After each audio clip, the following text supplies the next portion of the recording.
Hi there, Tad Hargrave from Marketing for Hippies, and today's video is about this. Things are costly.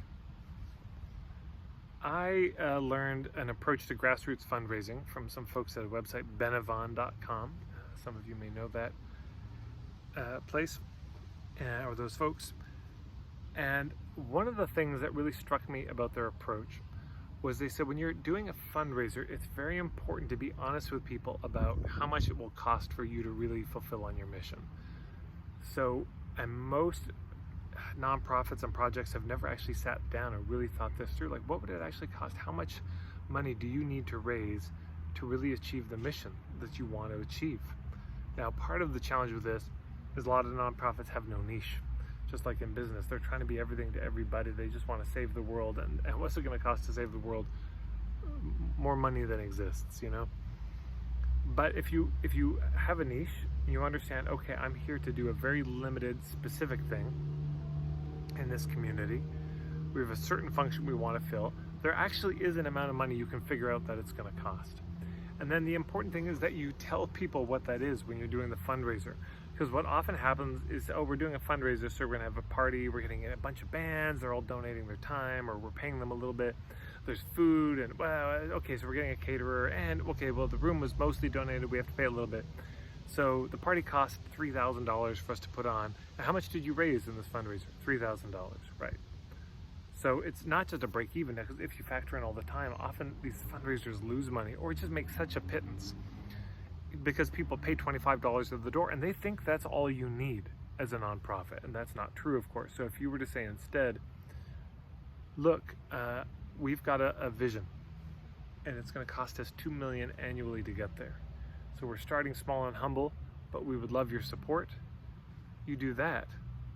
Then you start to see people say, oh, maybe I shouldn't just give $25. Maybe they need more. Maybe I should give 100, 1,000, 10,000. Maybe I could leave them stuff in my will. I really like this organization. But that wouldn't occur to them if they didn't know.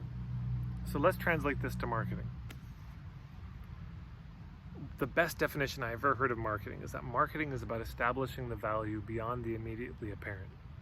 Let me say that again. Marketing is about establishing the value beyond the immediately apparent. If it was immediately apparent to people how valuable your work was, the amount of time it took, the cost of the materials. You know, I got this leather bag from a fellow, Lincoln Heller in Vancouver, 5left.ca if he's still around. This bag has lasted me, I bet you 15 years at this point. And this bag, I can't remember how much how much I had to spend, but he had to buy the leather. He had to do all this work. He had to put it together. All this detail went into it. Now, if you don't understand the amount of work that goes into crafts, you could look at the price of something and say, that's outrageous. That's way too expensive. There's no way. But if you know, I actually just got a bag from a dear friend of mine, Daniel Sturmack-Stein, the Herd's Throne. He tans the hides himself and then makes beautiful things from them. And I got this bag from him, and now he gave it as a gift, so I don't even know how much he would charge.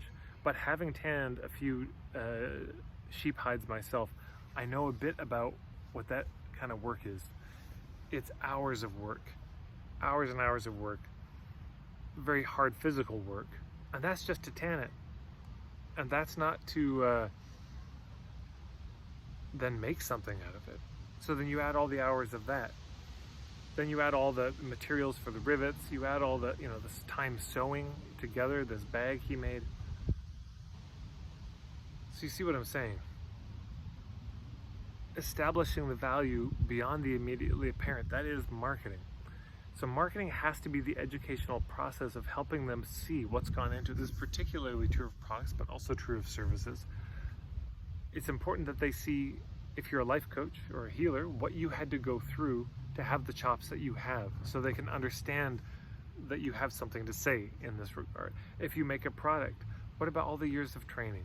What about the cost of the materials? What about the time involved? What about the products you make that break and don't work, and then you've lost all that money? There's so much that goes into it. So what should marketing be? Marketing should be establishing that value. One of my clients. She has a website, beautyandvirtue.com. Her name's Kasuma. And she makes nighties. And when she first joined my mentorship program years ago, I said, so how much do you charge for these nighties? And she said about $600. And for a nightie, I almost lost my mind. I thought, that's insane. That's way too expensive. But then she started telling me about how much time it took to make these seemingly simple things. And the fact is, she gets it's all organic, fair trade, the most ethically sourced cotton she can. It's, she gets the best materials. She does it all by hand. She's not doing it in a machine way that would save her a lot of time. Well, then it starts to make sense. And I remember actually at one point I said, are you sure you only want to charge $600 for this, given all the time that goes into it? So that's the key. Marketing is education. One of the big things you're educating them about is what goes into your work.